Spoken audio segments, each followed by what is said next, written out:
The staff's left. Remember, Egypt borders Libya and Israel and is considered America's most important Arab ally. And now, no one's even running it.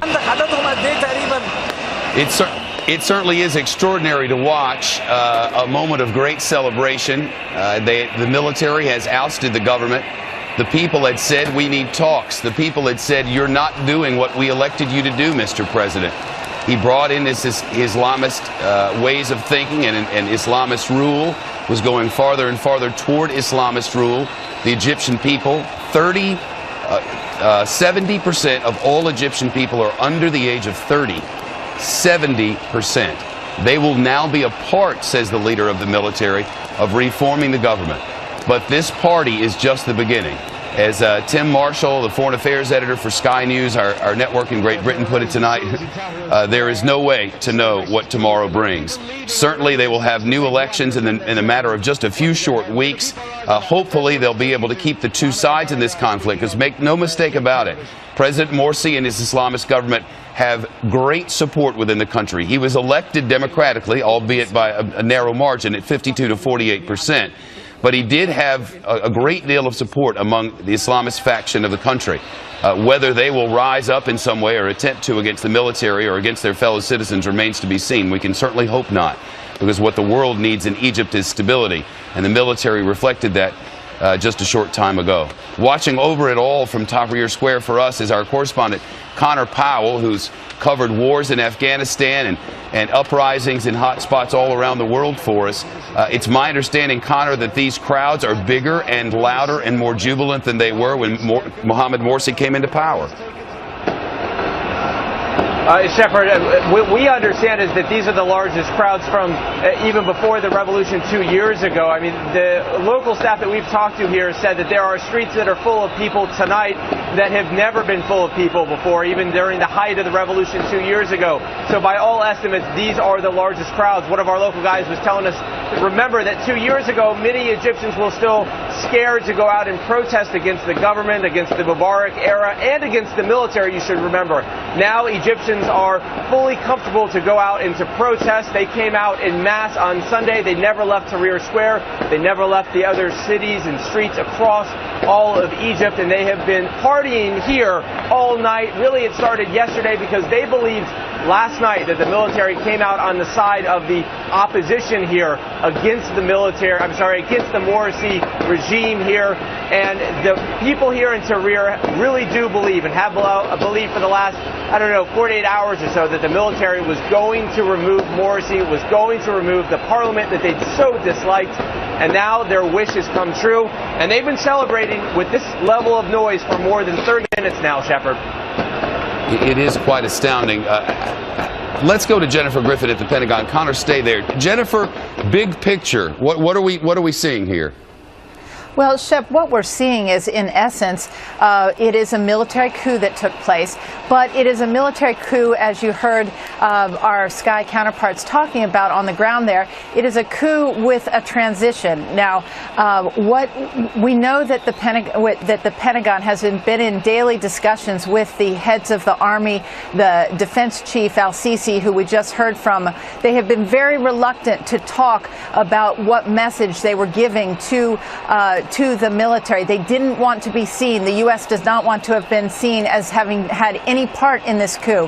But I'm also told by sources that the Pentagon and Pentagon officials did not tell the Army not to carry out this coup, not to push President Morsi out, because in essence it was very clear when you have 30 million people in the streets that that is also a democratic process. So what you are seeing here is the Army trying to keep some kind of peace and keep this thing from boiling over into violence by appointing this new interim president and getting to elections as quickly as possible. The military in Egypt does not want to rule Egypt. They saw how martial law went for 16 months. It was a disaster. There were large crowds that overthrew the Egyptian military, in essence, when they were mismanaging things for 16 months.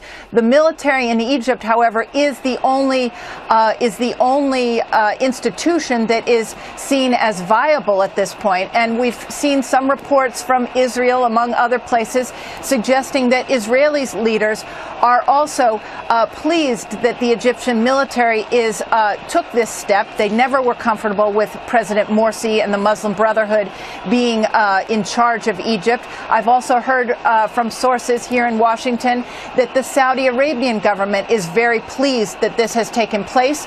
They obviously will not be pleased if the military holds on to power or if a civil war erupts. But this was the only option at this point in time, according to U.S. officials that I have spoken to and from reports from the region, from Israel and Saudi Arabia. The liberal leader, Mohammed al-Baradei, from whom we heard so much before the 2011 uprising happened, he has just said, and I quote, "The 2011 revolution has been relaunched." In other words, the Arab Spring of 2011 is now the Arab Summer of 2013. The roadmap meets the demands for early presidential votes. Again, this from al-Baradei. Jennifer, this is all well and good, and it's great to see democracy's non-democracy division come in to do its work.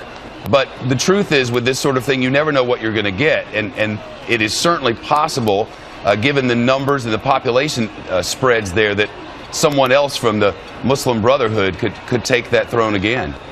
Well, don't forget, the Muslim Brotherhood is still the most organized opposition group in Egypt. They have very good organization at the ground level. So if it goes to an election, it is still possible that the Muslim Brotherhood could win again. But it is also important to remember that President Morsi, even though he was democratically elected last October, he took some very anti-democratic measures in November when he changed the judiciary, he changed the constitution, he started to put into place things that were anti-democratic and were Islamist in nature.